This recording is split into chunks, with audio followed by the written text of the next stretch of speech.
Howdy, my homies. You can probably tell by the box cutter on the bench here what we're going to be getting into today.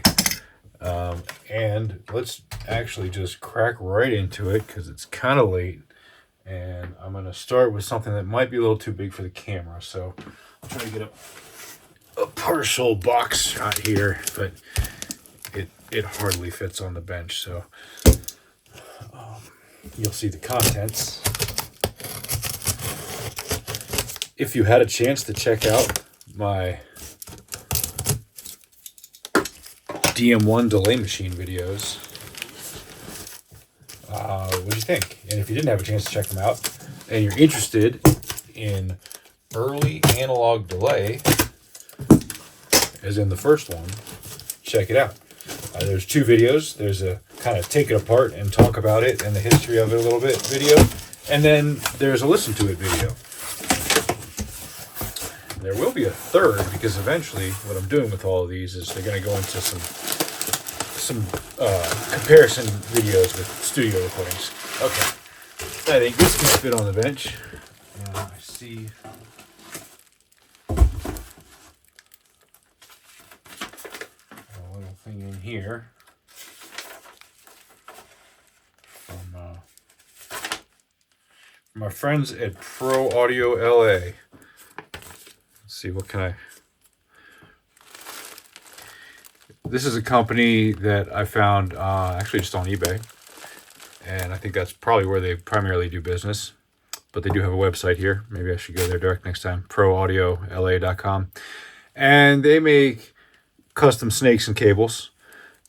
They can do inexpensive stuff, but they also offer the nicest ones that I could find. So I really couldn't find another company that was using the cable that I wanted, and the connectors that I wanted on each ends, and offering them in the robust sort of way that you'll see here. Let's just quit my yapping and start my opening. So there should be two snakes in here. A very big one and a small one. And it looks like that is the case. Yeah, feast your eyes on this goodness here. Okay. So this one is just for a compressor rack. Oh, these are... so they came here to the shop because I have to do a little bit of work on them. I'm going to... Some of these male ends need to be changed over to female ends. But it was easier just to order the stock snake, the cheaper and easier and faster to order it, the way they build it stock, and then change out like 4 of these than to try to order a custom one and go through that whole process. So this was the smarter way to do it for me, and I already have these ends, so it's really not a big deal to just swap out 4 of them. It will only take me 30 minutes or less, and I have to do the same on this too. Some of these get XORs where they're all TRS right now. So even though these are going to my office studio location, they're in here right now at the shop because they're going to get worked on. They're going to get modified. So I just want to show them. This is going between a couple LA2As and another rack. So it's basically an insert snake, what it is. And that's this one here. This one here is a 24 channel, and this is what I wanted to use right here. The it's a little so heavy it's popping the bubbles. This particular Mogami wire, there we go, 2936, and then you'll see this one should also be using the 2932. Yep. It's just a nice, flexible, low capacitance, reliable, well shielded, low resistance wire that I found kind of ticks all the boxes I like, and the compromises of it balance out well. And then Pro Audio LA makes these, and they do this really nice loom on here that keeps everything clean. This is probably 3M heat shrink. It sure feels like it. If it's not, it's something that is like indistinguishable from it because it's so smooth and nice. And then these are labeled. You know, they don't have like a big thick paper label written or printed on a printer and then tape wrapped around it. These are custom heat shrink silk screen. They're very nice, and the nitric gold connections that I like to use. And I've been inside their connections before. They do really great work. Dare I show one right now? Watch me pop one open and it be less than stellar. I hope that's not the case, but we're about to find out.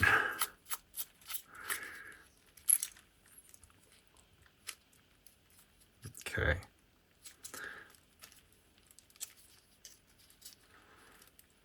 Let's pop this one out. Yeah, so is that focusing well?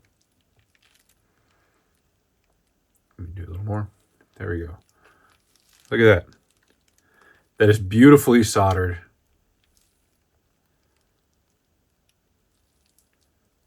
Terminated without too much length. Zero slop at all. Evenly, cleanly, no melted plastic, and heat shrunk and numbered all the way up to the termination. So I have no affiliation with Pro Audio LA other than I've been a happy customer of theirs for several years now. I've bought stuff from them multiple times. If you use the ever popular audio interfaces that feature D-sub connections now for your in-outs, they make a really nice D-sub cable, and they use nice, robust cast aluminum D-sub connectors that are serviceable. So, not plastic connectors. Okay. Anyway. Pro Audio LA. Shout out to those guys. Super kind. Like everyone else in the world, they're getting busy. So every time I order, it takes a little bit longer. I think their popularity is deservedly catching on. So I would say, if you're in a rush, talk to them before you order, because the lead times stated on eBay may not be accurate. But also, if you want something like that from them, the longer you take to do it, the longer it'll take to get it. So move now and strike while the iron is hot before word gets out and they're overwhelmed and they have to outsource or sell the company or something terrible like that.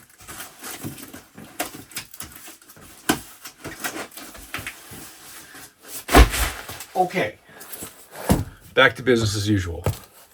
This looks like a reverb purchase, doesn't it? Guys, these Amazon boxes are the junkiest, crappiest boxes money can buy.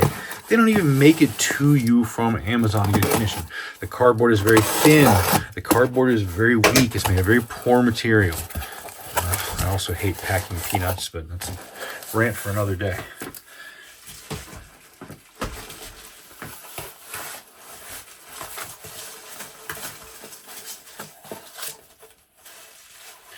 Okay, here we have, what could it be? Can you see? I'll tell you right now, you're not watching a rerun. If you think you saw this video before, you did not. Well, I mean, maybe you did, actually. I don't know. Are you watching the same video twice? But this is my first time filming this video with this guy. It is a bad stone. Does that make this its good twin brother? No, this is also its bad twin brother. So yes, there are two of these. Why would I have two of these version 2 bad stones? Well, because they're awesome. Okay, but that's not the real reason why. Well, actually, it is the real reason why. The real reason why is because they're awesome. That's why I would have two of them.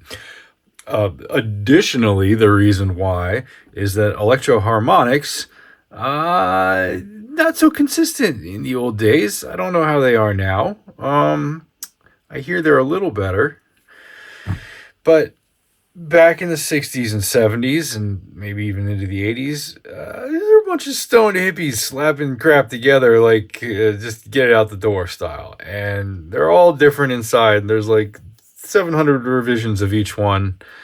And even when you get two of the same one, like we have here, I'm sure we're going to find some different stuff inside. But even if we don't, I'm sure we're going to find that they sound different. And that's why I've also brought this with me today. That is a Gig Rig Quartermaster. It is a entirely passive and transparent switcher, so we can do a little bit of setting these to the same settings and switching back and forth and seeing how they sound. And I can tell you for sure, as a person who deals with pots a lot, another thing with Electro-Harmonix, look, this is down all the way. Yeah, because this pot is installed upside down.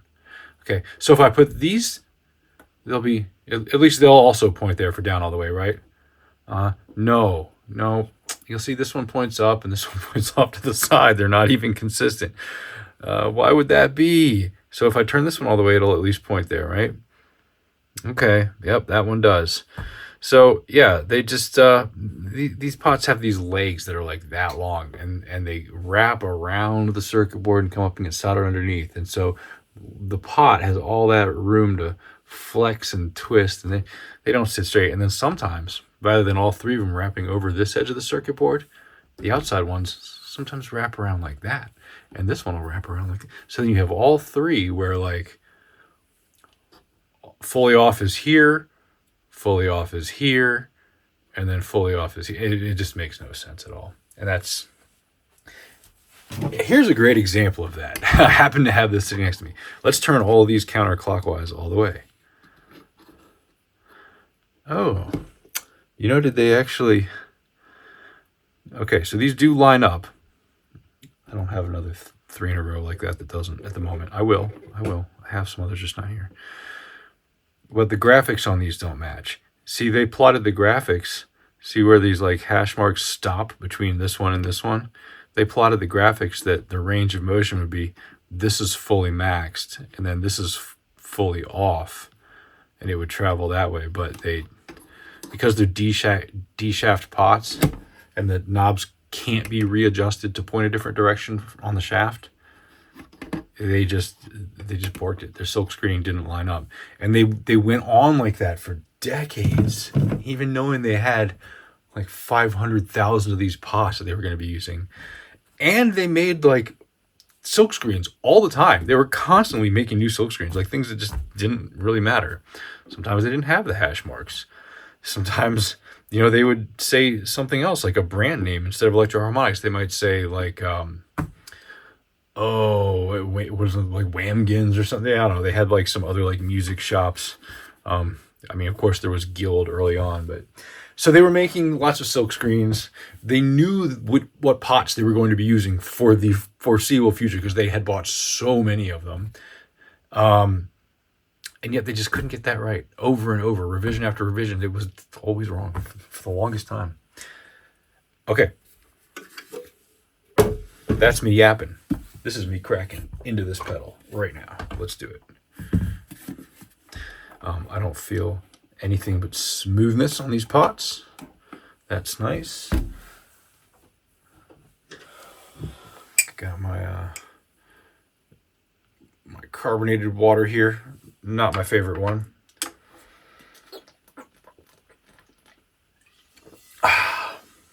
But there's no denying that when you're parched, it's still delicious.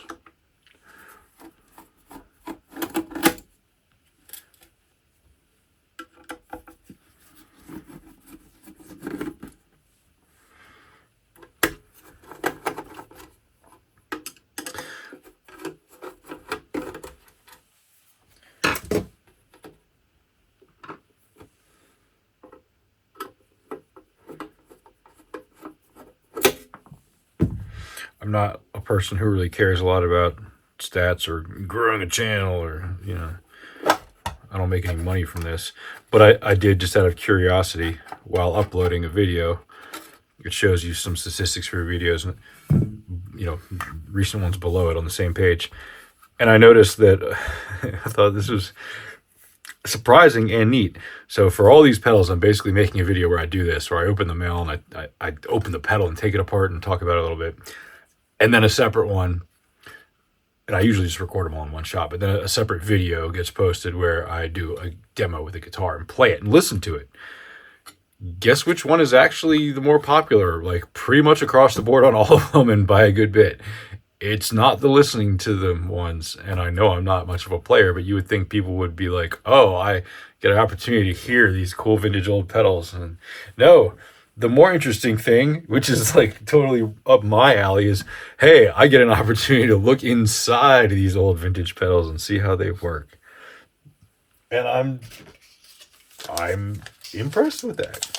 I think that's cool that there's people like me that are interested in that.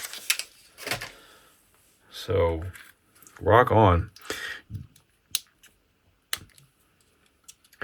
I did set out to do this as, and I will still, studio recording comparisons. Oh, I should have measured that on a meter before. Just trusted and popped it in. Just because you take it fresh out of the package doesn't mean that it's good. You never know. I set out doing these to make a series of, it was the phasers first. Like, here's a classic vintage phasers compared using a switcher and reamping some pre-recorded tracks with some different players and classic instruments through some classic vintage amplifiers, and making some reference material so that people can say like, oh, okay, this like Ross phaser compares to this Roland phaser in this way and compares to this bad stone and the small stone in this other way, and with the same guitar and the same material and the same amp. It'd make a really nice reference.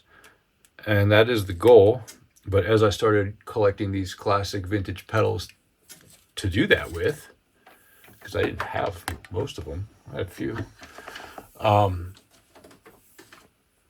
was doing these unboxing and testing videos. It started because some of the pedals I bought, like I bought a Deluxe Electric Mistress that was sold as a vintage 70s unit. It was actually a 90s reissue. And before it got here, I was kind of just suspicious because of where it came from. I knew that the store I bought it from, they're not the most educated and knowledgeable about that stuff. Let me pause my thought for a minute here. Here's what I was talking about. Look at this pot. Do you see how the legs sit straight back like that?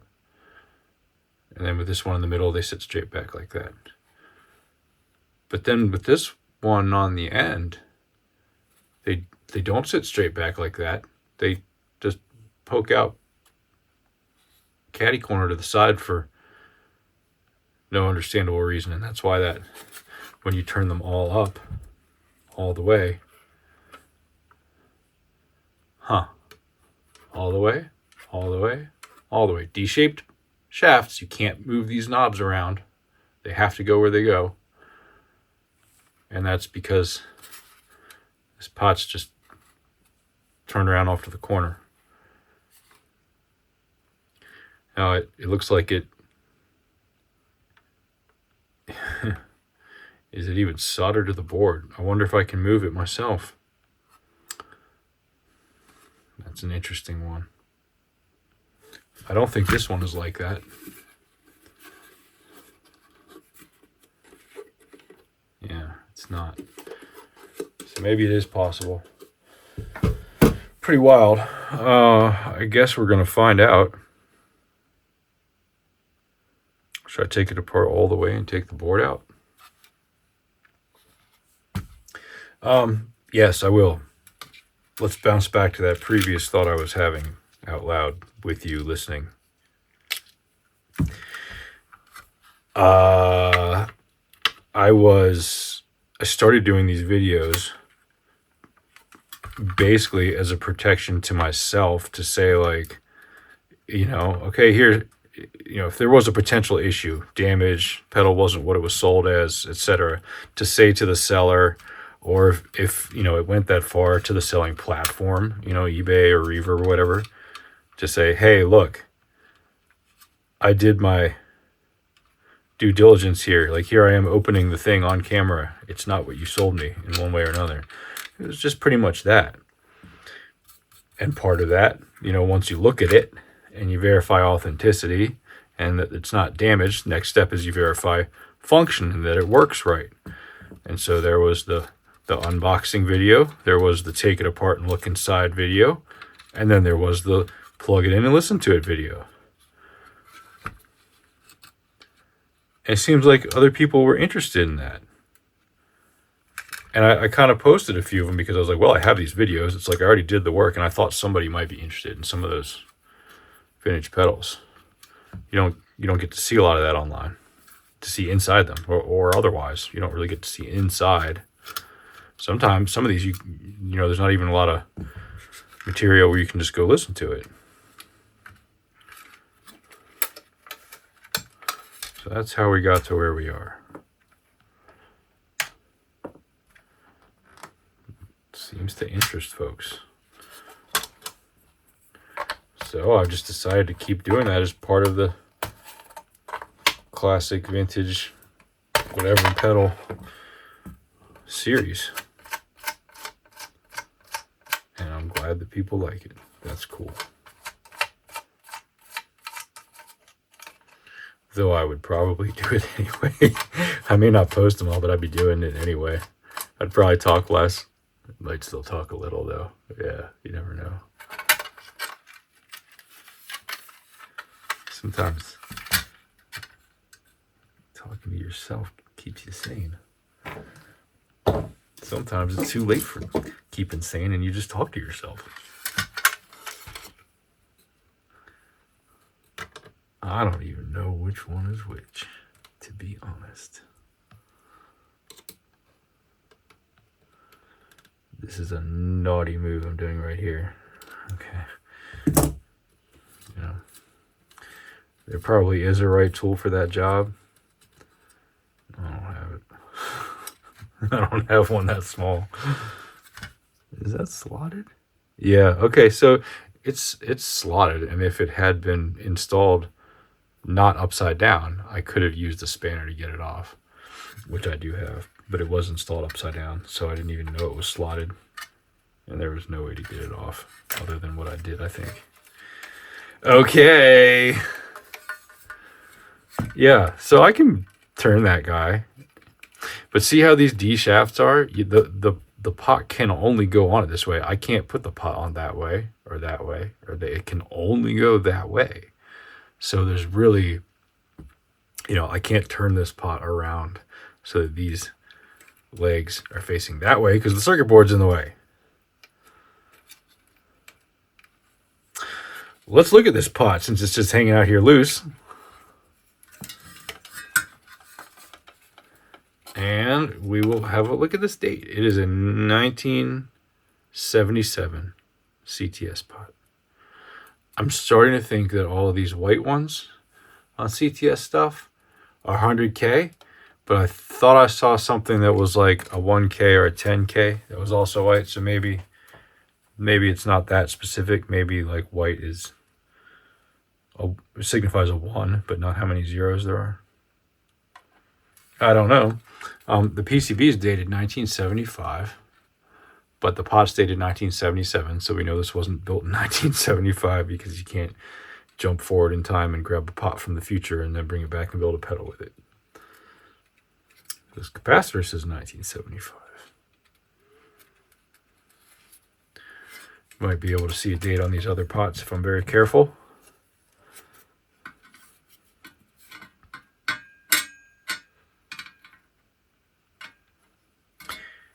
It is there, I just don't know if I can see it. 13777. And this guy, 13776. That is a 6 for sure. Yes. Okay, let's have a look at the other components on this board. We have, oh, yeah, let's do a little zooming. We've got a RCA 605, or actually that might be a CA 324G. I don't know which is the partner. I think the 605 is probably a date code. And then we've got, are those 3 S's? Gosh, I forget what that is. I kind of learned what it was recently. I don't think it's Siemens, though. I think it's some other thing, like Sandcorp or something, some other company. Then we've got these 3 Texas Instruments, what I'm pretty sure are op amps. They're RC 455 8Ps, all of them, yes. All right, some of these film capacitors, this pretty cool looking teal colored with red printing electrolytic. What is it? Raymax, maybe? Hard to read. It's rubbed off. Here's a Nichicon. 100 microfarads by 16 volts. What's this guy? 16 volts by 10 microfarads. What do we have over here? 16 volts with 33 microfarads, but what's the brand? I can't tell. It just says CE. And then a 50 volt, 1 microfarad. Little guy right there. Also cannot see the brand on that. It says SL. So, yeah, groovy stuff. It's got these Japanese jacks that you see on basically all the CHX stuff, which is still interesting to me because it's, you know, they're not using Japanese pots. You would think if the Japanese made cheaper jacks, they'd also make cheaper pots, or if they made, you know, if it was whatever, they were buying all this stuff in surplus. I found out just yesterday that Electro-Harmonix sold all their early stuff as kits. I mean, like early, like they sold the Triangle Big Muff. You could buy it factory built from Electro-Harmonix or as a kit where you assemble it yourself. Also the, what else did they have at that time? The Screaming Bird, which they called in their catalog a Screaming Tree. Kind of interesting. The LBP1. I don't know if the LBP2 was out at that time. They had also Blackfinger, maybe?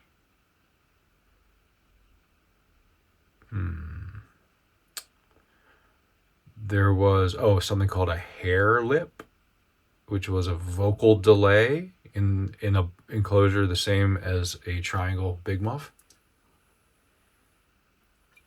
And you could buy all this stuff as kits for about 20 bucks less than you could buy the assembled pedal. Pretty neat, right? Okay. Let's put this back together.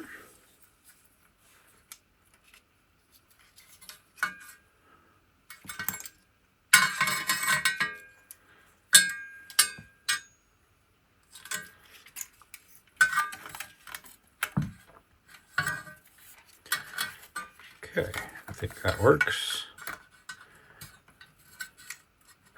Oh, let's clean the front off before we put the pots in. I always forget to do that, but not tonight. And I'm going to use my Delaney brand naphtha. If you're not using Delaney brand naphtha, you're wrong.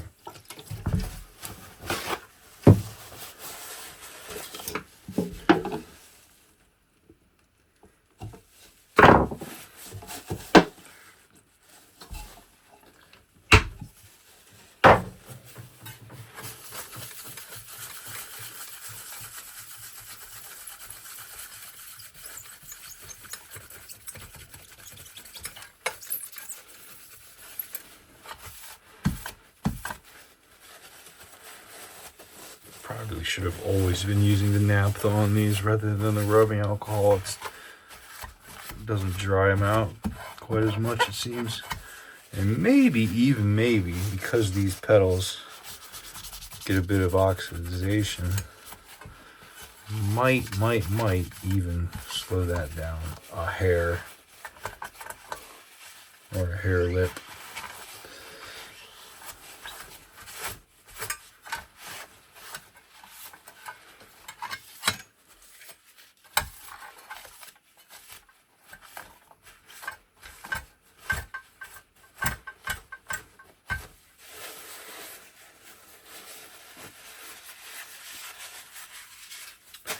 There was a low frequency compressor too. but I think that was a little bit of a later era, like 73 to 77 era. I don't know if they had kits for those, but that one looked just like a Ram's Head Big Muff. It's like the same thing. As far as the box goes, I mean.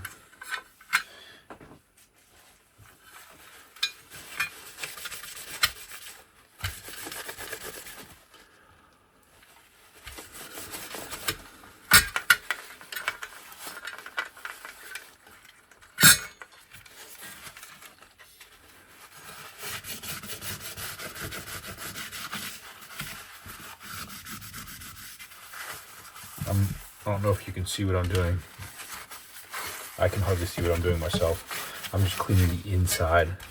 There was some crust and some flux splatter.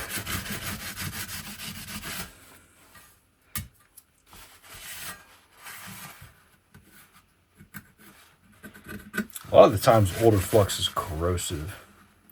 Most newer stuff is not, unless you're using the wrong stuff.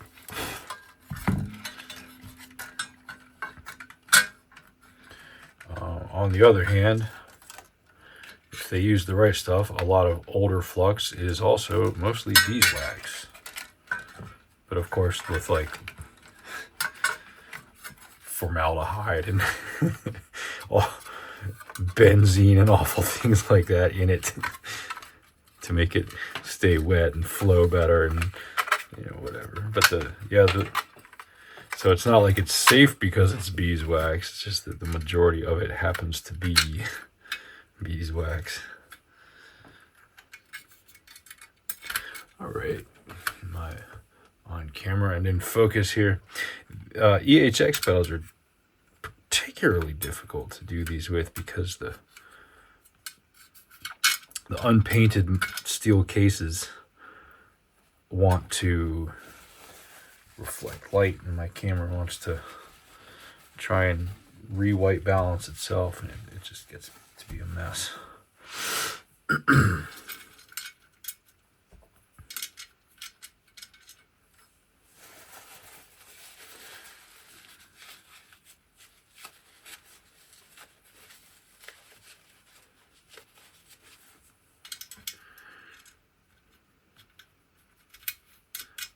I'm gonna have to go watch my other Badstone video and review the components in that, because I don't remember. Were the pots and components dated any earlier than this one? I don't know. Okay, I'm gonna bolt these in now. No washers. No lock washers. Probably part of the reason they twist. At least that one did. Just kind of cleaning these nuts before I put them on because they're grungy as all get out.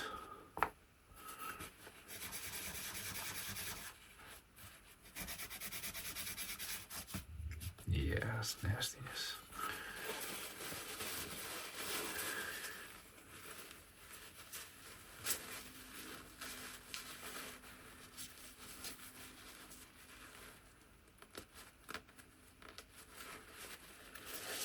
Okay.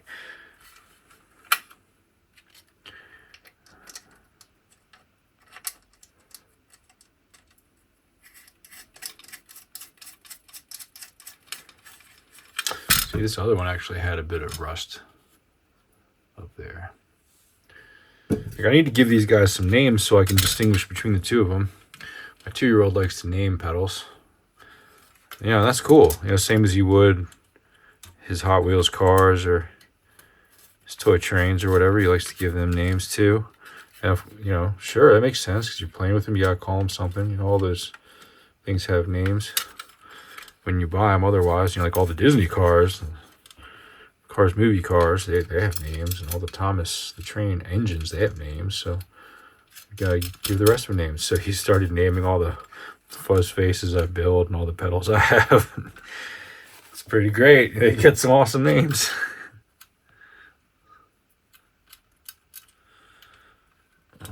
Okay, this little guy here has a contact that the battery power has to travel through. And so I have a burnishing tool that I use for such things. However, in the case of these little jacks here, it's actually too big. So I have to use a little piece of very fine sandpaper in here. And I just do a pass or two. It's not good to use sandpaper for doing what I'm doing. But it's also not good to ignore it. And I think I'm taking the lesser... Oh, shoot, I broke my sandpaper. Broke my little strip. Taking the lesser of two evils option here. Oh, Electro-Harmonix. I love you so much and I hate you so much also.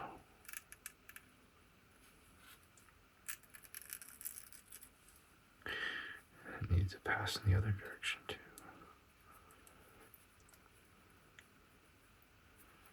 And you can see how like it's actually corroded black.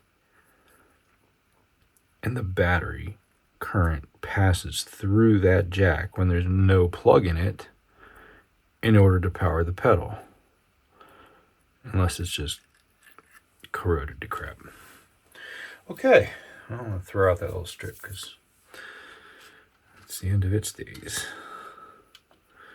And I'm going to put this back on, and I'm going to put this slotted, it's like a decorative nut on with those slots facing up. It doesn't have them on the back, and that's how it was. And those slots face up so that you can get a spanner in there,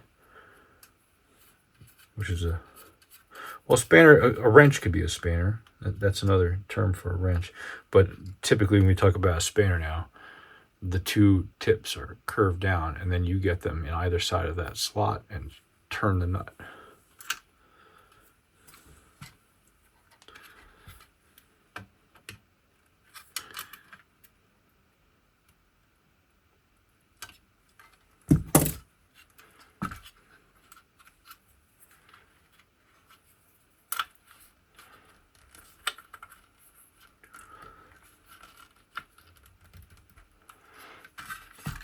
Are you guys looking forward to hearing this one? I am. I'm looking forward to comparing it to the other, picking a favorite. So here's where I'm going to go with that. If the two are like really different from each other, the two flangers, this bad stone and the other bad stone sitting over there, if they're really different from each other, but also both good in their own ways, like not like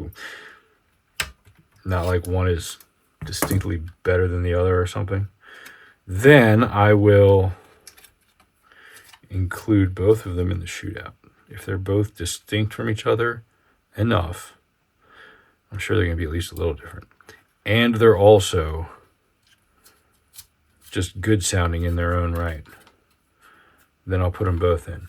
Now, if they're just distinctly different sounding from each other, but one doesn't sound so great, then I'll use the other in the shootout. If they both sound roughly the same, which is possible, well, then I'll probably just pick my favorite. Use that, keep the other for spares, or maybe I'll sell it, I don't know.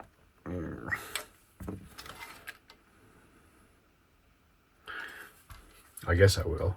I gotta sell a bunch. I have some duplicates of pedals I got for the shootout for that exact reason. Stuff like old MXR, old Electro-Harmonix especially, and even some old Boss. Let's say the OD1s. Early OD1s sound nothing like each other. They all sound very different. So you really have to get it. It's kind of like buying old Pulsonic speakers. You really gotta, if you want 4, like, get ready to buy 16. Pick your favorites. Truer words have never been spoken. Okay, I can't wrap that tape any better. It's just loose. This is kind of just flopping, but let's, we can give it a, no, I guess we can't. I was going to try to give it a little bit of a tuck there.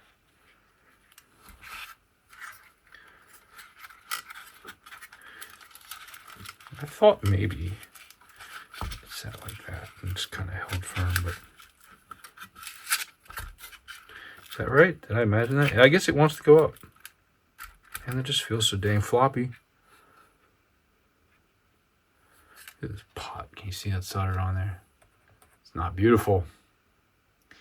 It's kind of a mess. I got this other one over here pretty straight. I do want to reach in there with my needle nose and make sure that these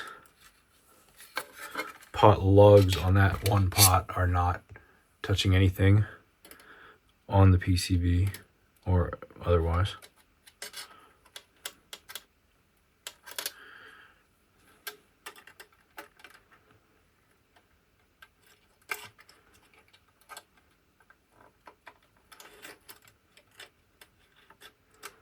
Because they are leaning right on it right now. Okay. This one's got to turn.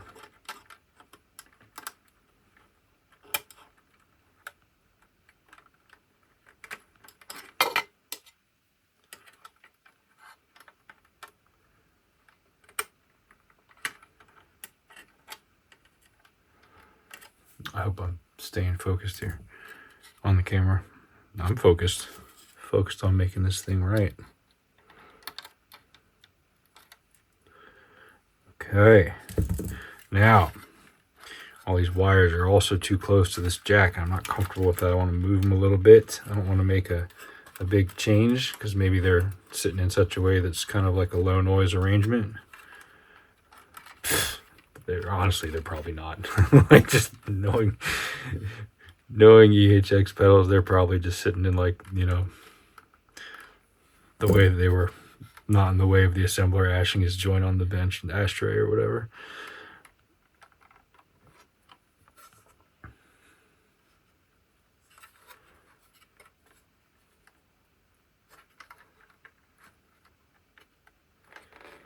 Okay. Okay, that's pretty good.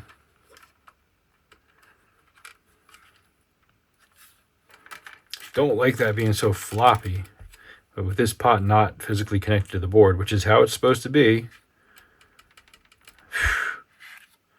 I guess that's just what's up.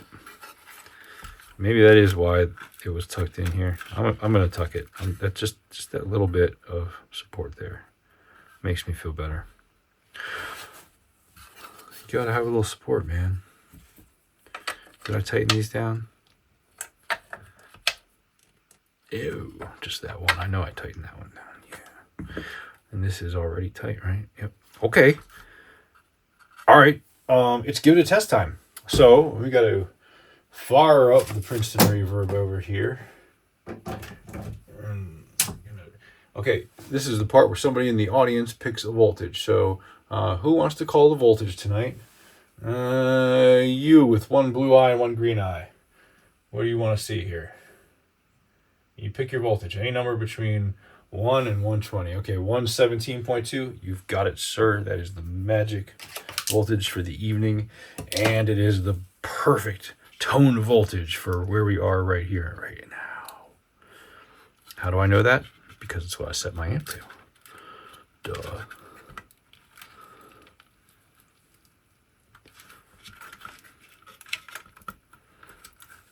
Okay, is that groovy? Can this just hang out there like that?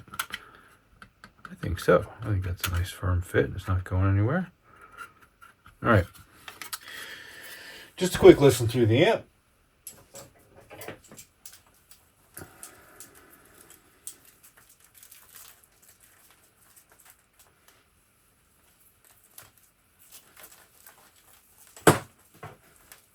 It's just a function check here.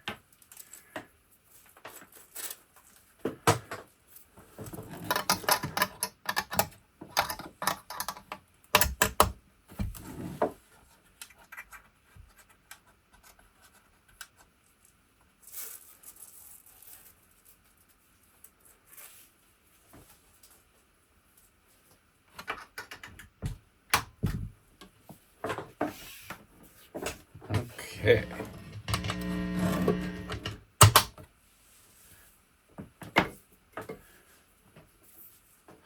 I don't hear any phasing yet.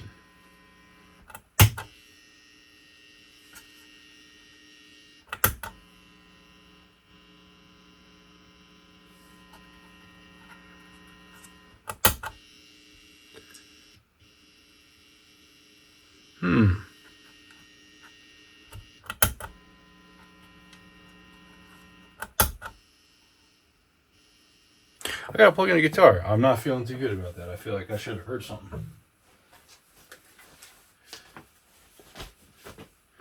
Something is not phasing.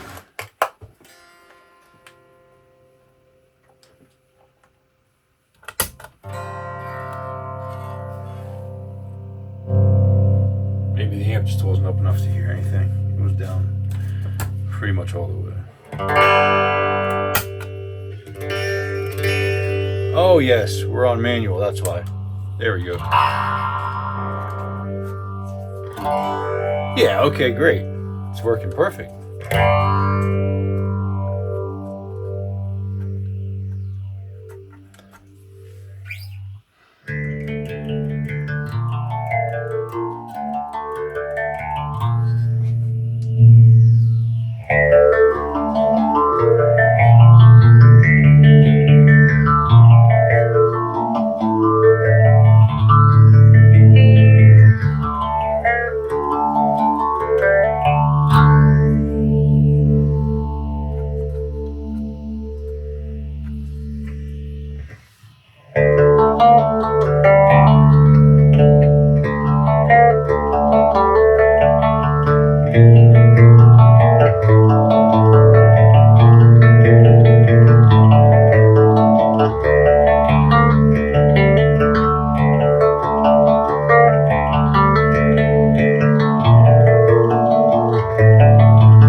Sounds really nice.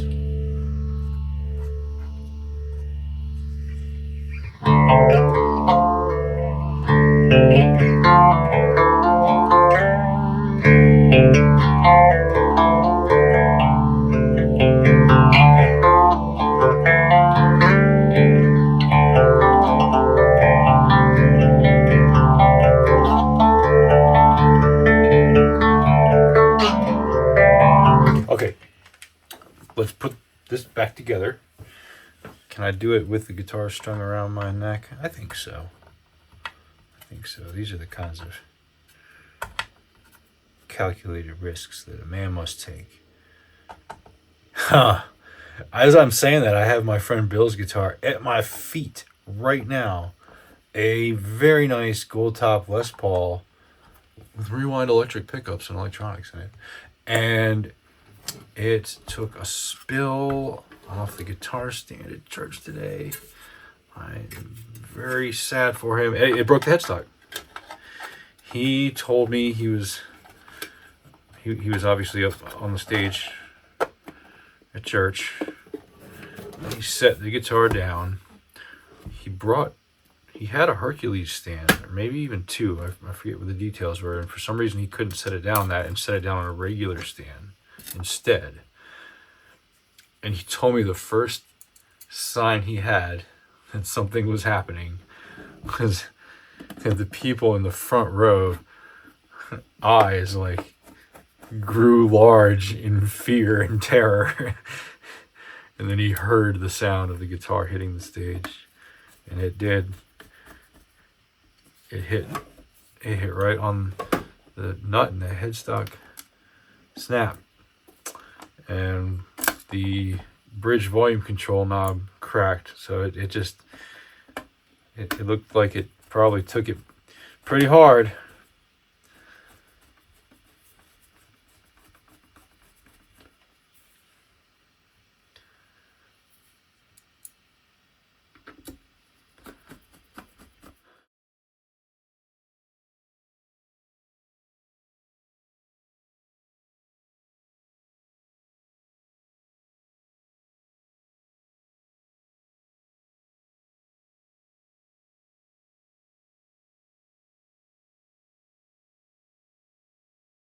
Okay, let's